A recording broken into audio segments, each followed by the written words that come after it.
one of the biggest and definitely strangest scandals in Hollywood history happened when Eddie Murphy's car was stopped by police and he was found with a transsexual prostitute inside. The official story of what went down that night is strange enough, but there is also way more to the story, including a Hollywood fixer who may have saved Murphy's career and a very suspicious death that many believe was murder.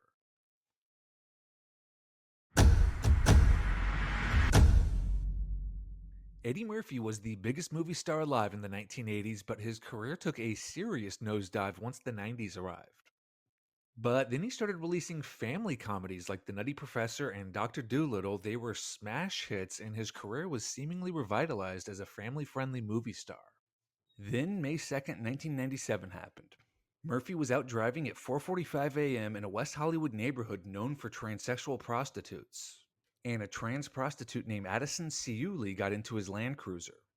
Police stopped the car, interrogated Murphy, and arrested Ciuli because she had an outstanding warrant. Murphy wasn't charged with a crime, and he claimed he saw a woman out walking very late at night, decided to be a good Samaritan and offer her a ride home, and had no idea she was actually a trans prostitute. This Good Samaritan explanation was ridiculed and mocked, but Murphy claimed it was all just a big misunderstanding. But the controversy got more serious when tabloid newspapers came out with articles featuring other transsexual prostitutes who claimed they'd been with Murphy, and some went into graphic detail about what they'd done together. One trans sex worker named Summer St. Cirilli said that Murphy, quote, seems utterly obsessed with men dressed as women and the way they live. The Inquirer also had an interview with Addison Ciuli, who said, Eddie's claim that he was giving me a lift makes me laugh. I'm a transsexual hooker and he knew that.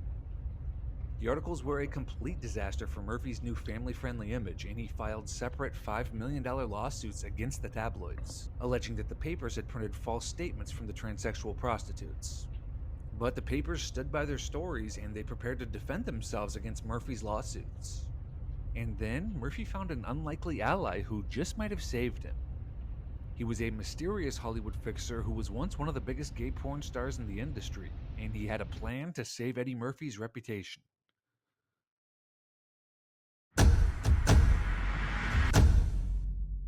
In 2001, a man named Paul Baresi talked about his involvement in the Eddie Murphy transsexual scandal for an article titled The Bagman, which appeared in the New Times LA and was awarded runner-up for Best Hard News Story at the LA Press Club Awards.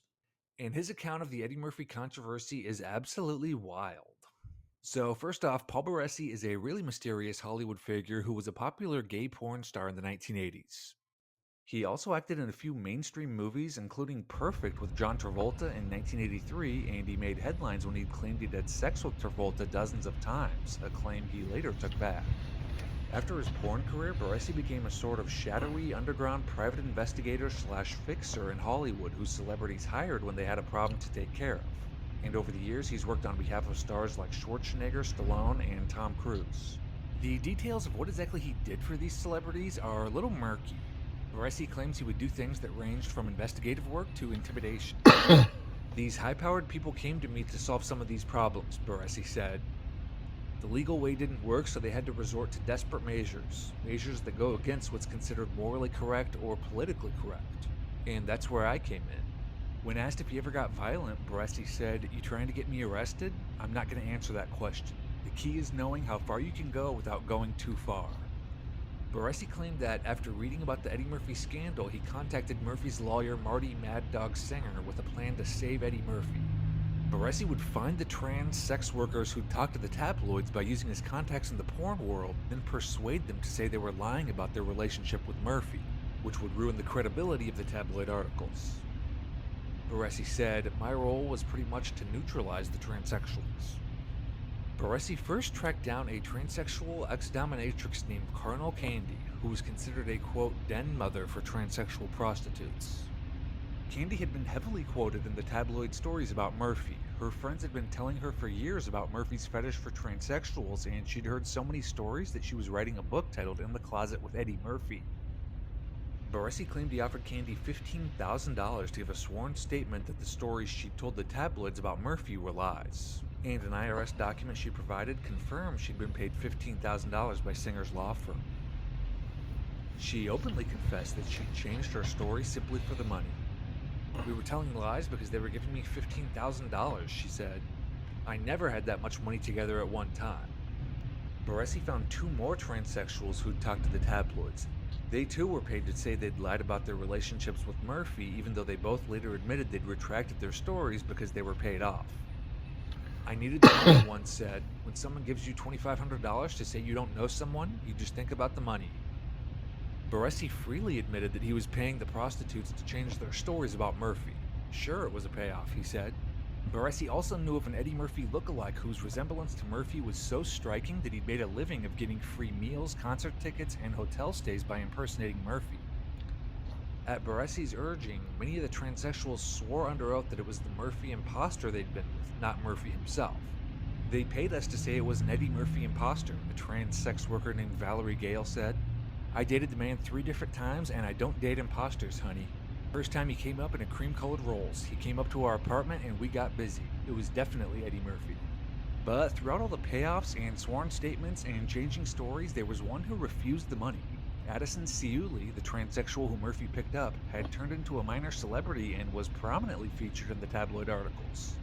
She was offered $10,000 by Baresi to stop speaking about Murphy, but she turned it down. And her story does not have a happy ending.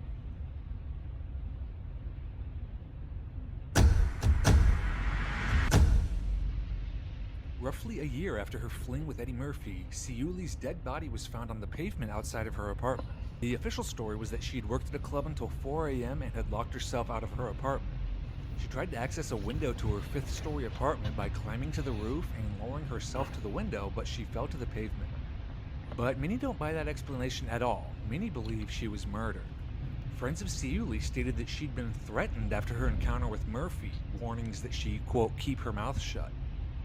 Her brother David told Globe magazine that Ciuli became paranoid and feared a hitman was following her. Colonel Candy set up a tribute site after Ciuli's death and claimed that she was murdered.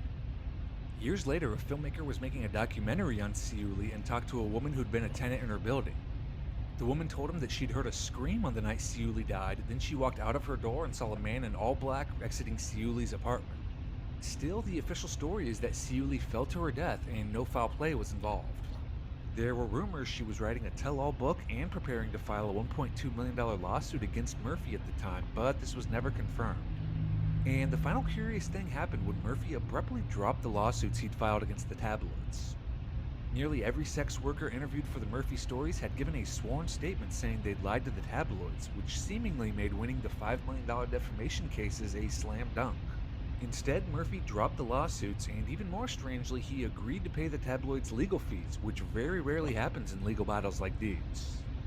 The Enquirer's attorney Gerson Zweefox said, "You can't win bigger than that when you're defending against a lawsuit. To have the other guy agree to go away and pay your legal fees, it's a happy day in the tabloid wars."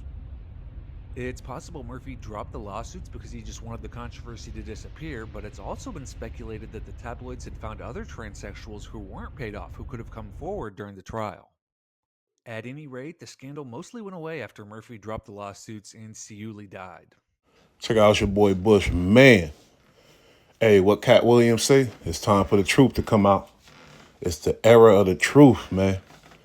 We already know the situation with Eddie and his preferences. We know that, but I really, honestly, did not know the mysterious cause, of death that this person, what happened with this person. I ain't know nothing about that.